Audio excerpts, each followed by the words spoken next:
The gun was already on the table when Mabel Ostrowski walked into the room. She hadn't meant to be there. She'd been running behind schedule. The freight elevator on the 43rd floor had stuck again, the way it always did on Thursdays, and she'd had to haul her cart up 2 flights of service stairs before she could start on the executive suites.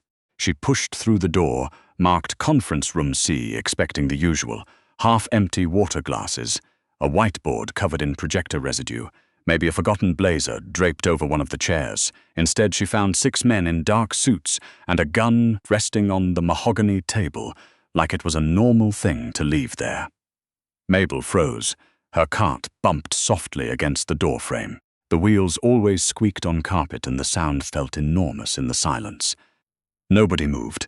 Then the man at the head of the table, tall, dark-haired, a jaw that looked carved from something expensive, looked at her, then looked at the gun, then back at her. "Wrong floor," he said. Mabel's mouth was dry. She had worked the night shift at Callaway Tower for 11 years. She had cleaned up after hedge fund parties and political fundraisers, and once what she suspected was a very discreet medical procedure performed in a bathroom on the 37th floor. She had learned in 11 years that certain things were none of her business. A gun on a conference table in a building that housed 3 private equity firms and a foreign trade consulate was very much none of her business. "Sorry," she said. "I'll come back." She was already turning the cart when the man by the window spoke. His accent was thick. Eastern European, she thought, though she couldn't have said which country, and he wasn't speaking to her. He was speaking to the man at the head of the table in what she recognized immediately as Czech, and he said, "Tell her to wait. We may need someone to clean up the mess before morning." He smiled when he said it, a calm, professional smile. The kind of smile that meant exactly what it sounded like. Mabel did not react. She had learned over the years that the most useful thing about not being taken seriously was that people forgot you were listening. She turned her cart back around and parked it against the wall and began straightening the stack of folded cleaning cloths on the top shelf with total, practiced calm. The man at the head of the table was Theron Cross. She knew his name because it was on the door of the largest corner office on this floor, and she had been cleaning that office for 4 years. She knew he took his coffee black and never finished it, that he kept a framed photo in his desk drawer that he never put on display, and that he worked later than anyone else in the building, except occasionally her. What she hadn't known until tonight was that he ran the largest private logistics empire in the northeastern United States, that his business touched ports in 14 countries, and that the men currently sitting across his conference table represented a consortium out of Bratislava that had been quietly buying influence in those same ports for the better part of a decade. She knew all of this because they were talking about it, in 4 different languages, rotating through them the way some people rotate through seats when a room gets too warm. They switched from English to Czech to a clipped, rapid French when the numbers came up, and then, when they wanted to discuss what would happen if negotiations failed, they dropped into Slovak, which they clearly assumed nobody in the room understood. Mabel understood Slovak. She'd grown up 3 blocks from a Slovak Orthodox church in a part of Pittsburgh that no longer existed, raised by a grandmother who refused to speak English before noon, and who had taught Mabel, before she was 8 years old, that language was the only thing that truly belonged to you. She also understood the French, and the Czech, and the German that slipped in occasionally when one of the younger men got frustrated. She kept folding cloths. Theron Cross had 3 attorneys present, 2 of whom were clearly there to look competent, and one of whom, a thin man named Radford who kept loosening his tie, was genuinely trying. He was working from a translation app on his tablet, which was giving him English approximations of the Czech with a 3-second delay and a consistent unfortunate tendency to translate territory as territory rights and disappear as relocate. The difference, in this context, was significant. Mabel watched Radford type something into his tablet with the focused misery of a man trying to bail out a sinking boat with a coffee mug. Across the table, the man from Bratislava. He'd been introduced as Harlan, though she was fairly sure that wasn't his real name, leaned back in his chair with the specific ease of a man who knew he held every card and was enjoying the wait.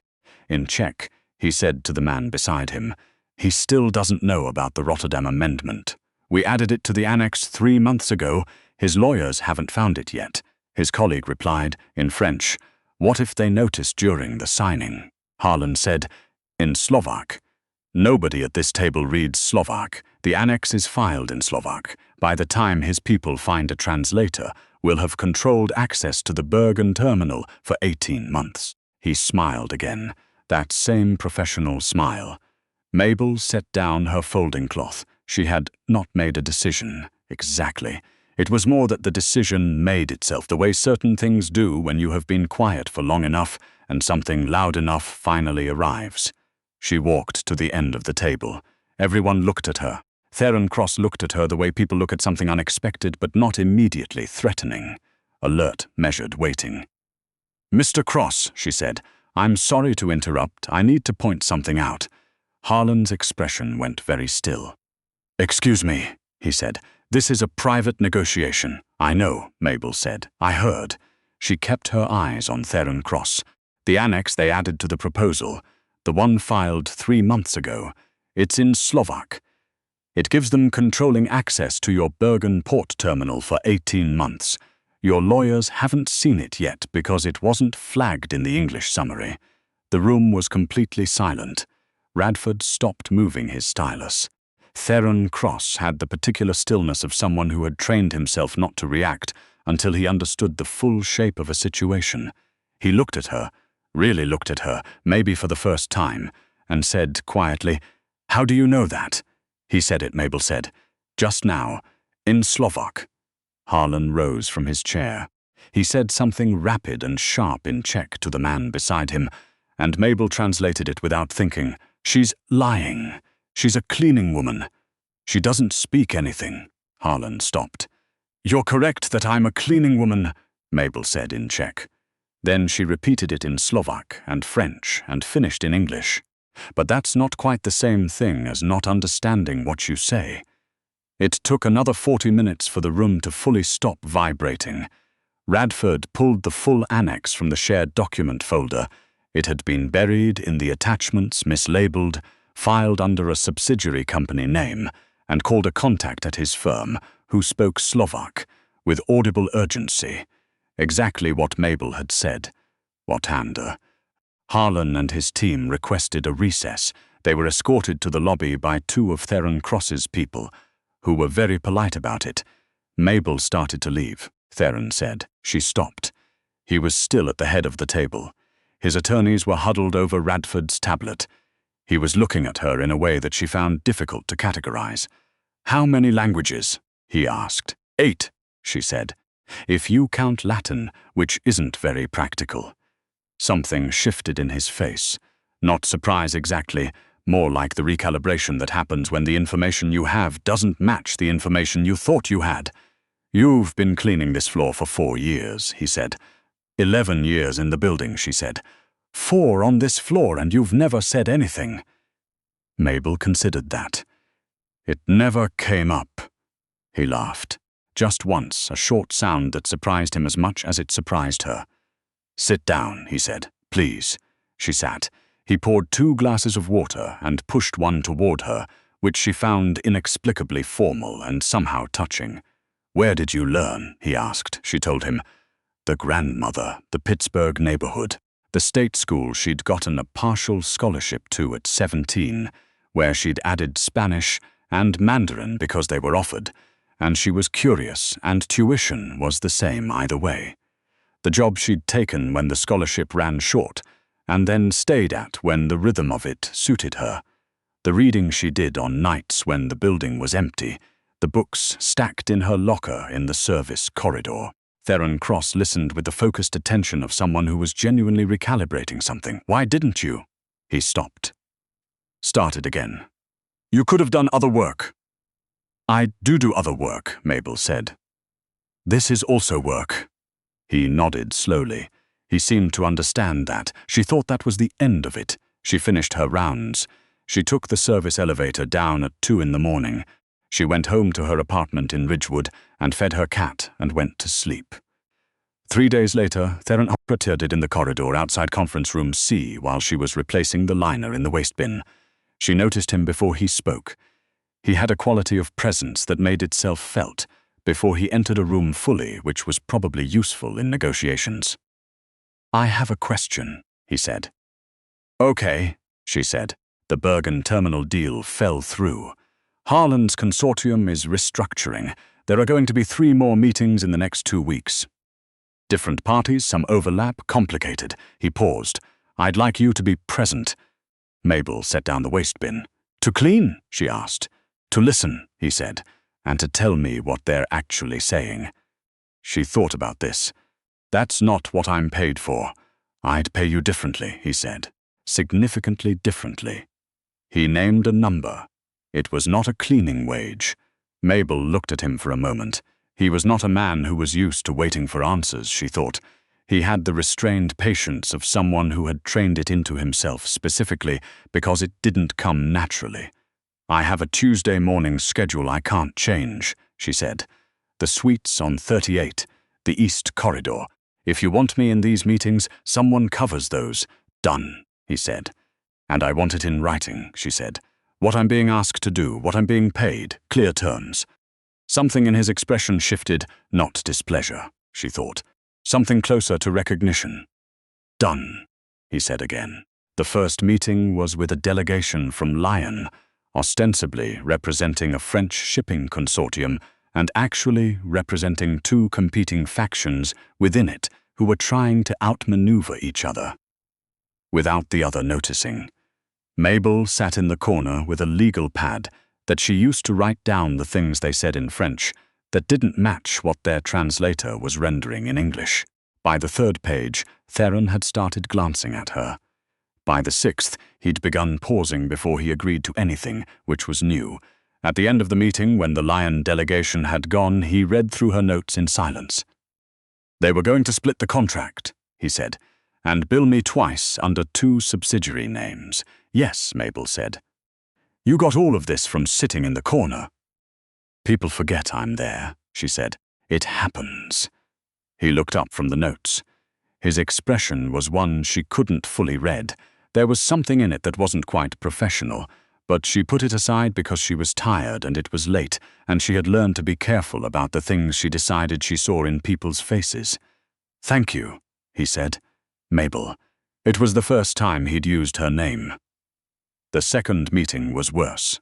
The party was from a private investment group with connections she didn't want to think about too closely, the kind of group that operated in the space between legitimate business and things that didn't have clean names. They came with 3 lawyers, a security detail that waited in the hall, and a translator named Eric, who was very good at his job, and also clearly working for them rather than for the meeting. Eric translated what was said into English with perfect accuracy except for the moments that mattered, which he softened or shifted or summarized away into meaninglessness. Mabel wrote faster. Halfway through the meeting, one of the men across the table switched to Romanian. He said something to Eric that Mabel caught in full, that if Cross agreed to the provisional language in Section 4, he would be bound to arbitration in a jurisdiction where their people had long-standing influence over the process. Eric translated this as, "My colleague wants to ensure there are no outstanding concerns about the arbitration clause." Theron Cross had started to respond when Mabel said, quietly but clearly. The room stopped. Eric looked at her. His expression was not angry, more like someone recalculating. "Mr. Cross," Mabel said, "Section 4 binds you to arbitration in a specific jurisdiction." Mr. Vukovic said, in Romanian, that they have established influence over that process. Those aren't the same as no outstanding concerns. The silence lasted 4 seconds. She counted. Theron Cross said, in the level tone of someone exercising considerable restraint, "Eric, please step out." Eric stepped out. The meeting restructured itself. Section 4 was removed. The arbitration clause was replaced with neutral jurisdiction language. The investment group left looking like men who had arrived expecting a particular kind of hunt and found the terrain had changed. After, in the empty conference room, Theron Cross sat on the edge of the table in a way that was distinctly less composed than his usual posture. "Romanian," he said. "8 languages," she said. "You said." "That." He rubbed the bridge of his nose. "How did you know?" Eric was mistranslating. "He's been vetted. He's been used on 6 of our deals." "He was accurate on the small things," Mabel said. "People who are being paid to mislead usually are. It's the small accuracy that makes you trust the big inaccuracy." Theron Cross looked at her for a long time. "You should not be cleaning my building," he said. Mabel had heard some version of this sentiment before, from well-meaning people who thought the implicit insult was a compliment. But the way he said it was different. "Not you're wasted here. More like something is wrong with the arrangement of the world that led to this moment, which she found she couldn't argue with." "I've been thinking about that," she said. The 3rd meeting she almost didn't make it to. She'd been leaving on a Thursday when 2 men in the parking structure said things to her that made clear she'd been identified as the source of the disruption in the previous negotiations. They weren't threatening in a way that could be proven, but they were threatening in a way that was unambiguous. She went back inside. She called no one because she wasn't sure yet who to call. Theron Cross was still in his office. She knocked. He opened the door himself, which she hadn't expected. Behind him, the city glittered through the floor-to-ceiling windows, every light small and particular, and far below. She told him what had happened in the parking structure. She was matter-of-fact about it.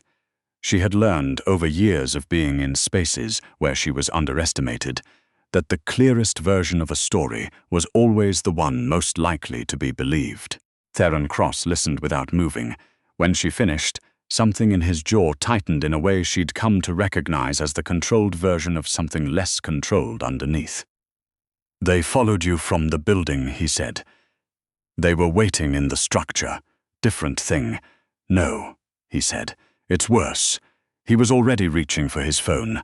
You're not going home tonight. Not until I know who sent them." Mabel looked at him. "I have a cat," she said. He blinked. "I'll have someone. The food is in the cabinet above the stove. His name is Admiral. He doesn't like men, so whoever you send should probably be a woman." Something about this broke the tension in a way neither of them had planned for. Theron Cross looked at her for a moment, and then laughed. A real one this time, not the short, controlled sound from before, and she found that it changed his face considerably. "I'll find someone," he said. "Who likes cats?" She stayed in one of the building's upper-floor guest suites, which were used for visiting executives and were nicer than any place she'd slept in recent memory. She lay on a bed with a view of the city and thought about the grammar of Romanian verbs and what exactly Vukovic's connection to the men in the parking structure meant for the shape of the whole thing. By morning, Theron had an answer. The investment group had a secondary contact inside the building. Not one of the attorneys, not the security detail, but a facilities coordinator named Hughes who had been for 18 months quietly routing information in exchange for regular deposits into a very ordinary-looking account. He told Mabel this over coffee in the 43rd floor kitchen at 6 in the morning, while the city outside was still grey and the building was empty in that particular way it only was before the elevators started running. "Hughes," she said. "He managed the service scheduling," Theron said. He looked tired in the specific way of someone who hadn't slept but wouldn't admit to it. "He knew you'd been moved to these meetings. He'd been telling them which floor, which days." Mabel thought about this. "He also approved my Tuesday coverage on 38, she said. "The person he got to cover, are they going to be okay?" Theron looked at her with an expression she couldn't entirely read. "That's what you're asking about. I'm asking what I'm asking," she said. "She'll be fine," he said. "She didn't know anything." Hughes acted alone. He paused. "I should have protected you better from the beginning." "You didn't know what you had," Mabel said. "No," he said. "I didn't. He was quiet for a moment. I do now. The city had started to lighten. She could see the upper edges of it, catching the first pale color of early morning, the way it always looked from this height, like something still becoming itself. I have an opening, he said. A position that doesn't exist yet, technically, because I haven't needed it. Director of Linguistic Intelligence and Negotiation Strategy. He glanced at her. It's a real title. Real salary, real office. He paused. Third floor down from this one, which I thought you might appreciate. The view's better up here, she said. Then we'll find you something up here, he said, without missing a beat. She looked at him. He looked back. Outside, the city kept getting lighter. I have conditions, she said. I'd be surprised if you didn't. Full contract. Independent authority to flag translations and pause negotiations. Veto power on interpreters. And I want it written into my terms that my original position, night floor cleaning, Callaway Tower, is filled by someone at a fair wage with full benefits. Because whoever takes it will be doing real work. Theron Cross was quiet for a moment. Done, she nodded. And Admiral, she said. The cat.